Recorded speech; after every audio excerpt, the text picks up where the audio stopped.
Samuel 15-ാം അധ്യായം 1 മുതൽ 35 വരെയുള്ള വാക്യങ്ങൾ.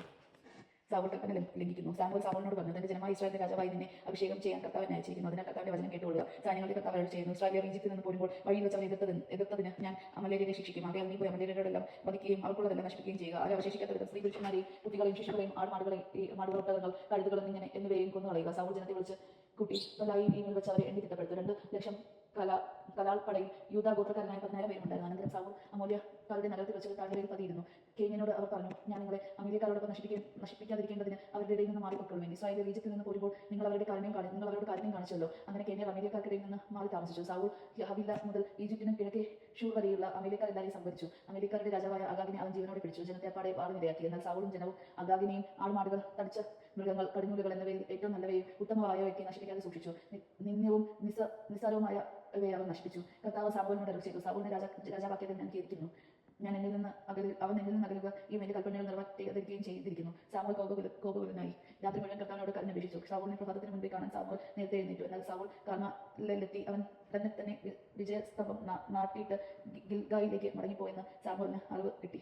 അവൻ സാവൂളിന്റെ അടുത്തെത്തി. സാവൂൾ പറഞ്ഞു, കർത്താവ് ഞാൻ അനുഗ്രഹിതനാകട്ടെ, ഞാൻ കർത്താവിന്റെ കൽപ്പന നിറവേറ്റിയിരിക്കുന്നു. സാമുവേൽ ചോദിച്ചു, എന്റെ കാതുകളിൽ മുഴുകുന്ന ആടുകളുടെ നിലവിളിയും കാളകളുടെ മുദ്രയിടലും എന്താണ് അർത്ഥമാക്കുന്നത്? സാവൂൾ പ്രതികരിച്ചു, ജനം അമേരിയയിൽ നിന്ന് കൊണ്ടുവന്നതാണവ. നിന്റെ ദൈവമായ കർത്താവിനെ ബലിയർപ്പിക്കാൻ അവർ കാടുകളിൽ നിന്ന് നല്ലത് സൂക്ഷിച്ചു. ശേഷിച്ചവയെ ഞങ്ങൾ നശിപ്പിച്ചു കളഞ്ഞു. നിർത്ത്. സാമുവേൽ പറഞ്ഞു, കർത്താവ് രാത്രിയിൽ എന്നോട് പറഞ്ഞതെന്ന് ഞാൻ അറിയിക്കാം. പറഞ്ഞാലും സാവൂൾ പ്രതിവചിച്ചു. സാമുവേൽ ചോദിച്ചു, സ്വന്തം ദൃഷ്ടിയിൽ നിസ്സാരമാണെന്ന ഇസ്രായേൽ ഗോത്രങ്ങളുടെ നേതാവല്ലേ നീ? ഇസ്രായേലിന്റെ രാജാവായ കർത്താവ് നിന്നെ അഭിഷേകം ചെയ്തു. പിന്നീട് കർത്താവ് ഒരു ദൗത്യം ഏൽപ്പിച്ചുകൊണ്ട് പോയി. പാപികളായ അമോര്യരെ എല്ലാം നശിപ്പിക്കുക, അവർ നശിക്കുന്നതുവരെ അവരോട് പോരാടുക എന്ന് നിന്നോട് പറഞ്ഞു. എന്തുകൊണ്ടാണ് നീ കർത്താവിനെ അനുസരിക്കാതിരുന്നത്? കവർച്ച വസ്തുക്കളുടെ മേൽ ചാടി വീണ് കർത്താവ് അനിഷ്ടമായത് ചെയ്തത് എന്തിനാണ്? സാവൂൾ പറഞ്ഞു, ഞാൻ കർത്താവിന്റെ വാക്കനുസരിച്ചു. കർത്താവിനെ ഏൽപ്പിച്ച ദൗത്യം ഞാൻ നിറവേറ്റി. അമോര്യ രാജാവായ അഗാഗിനെ ഞാൻ പിടിച്ചുകൊണ്ടുവന്നു. അമൂല്യക്കാരെല്ലാം നശിപ്പിച്ചു. എന്നാൽ നശിപ്പിക്കേണ്ട കൊള്ള വസ്തുക്കൾ, ഏറ്റവും നല്ല ആടുമാടുകളെ ഞാൻ നിന്റെ ദൈവമായ കർത്താവിന് ബലിയർപ്പിക്കാൻ ജനം ഗിൽഗാലിൽ കൊണ്ടുവന്നു. സാമുവേൽ പറഞ്ഞു, തന്റെ കൽപ്പന അനുസരിക്കുന്നതോ ദഹന ബലികളും മറ്റും ബലികളും അർപ്പിക്കുന്നതോ കർത്താവിന് പ്രീതികരം. അനുസരണം ബലിയേക്കാൾ ശ്രേഷ്ഠം.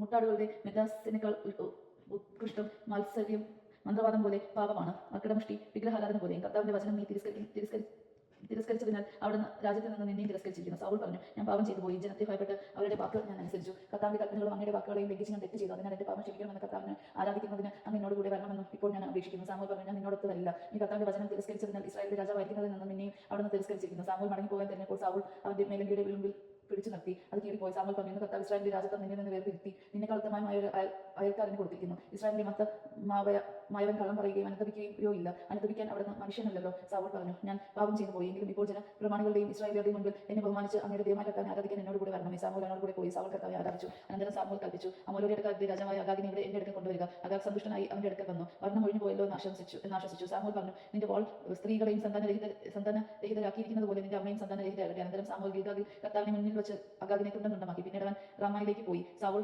ശിബയായിലേക്കുള്ള തന്റെ വീട്ടിലേക്കും. സാമുവേൽ പിന്നീട് ഒരിക്കലും സാവൂളിനെ കണ്ടില്ല. അങ്ങനെ അവനെ ഓർത്ത് സാമുവേൽ ദുഃഖിച്ചു. സാവൂളിനെ ഇസ്രായേലിന്റെ രാജാവാക്കിയതിൽ കർത്താവ് ഖേദിച്ചു. ദൈവജനമാണ് നാം കേട്ടത്. നമുക്ക് ദൈവത്തെ സ്തുതിക്കാം. ക്രിസ്തുവിനെ സ്തുതി.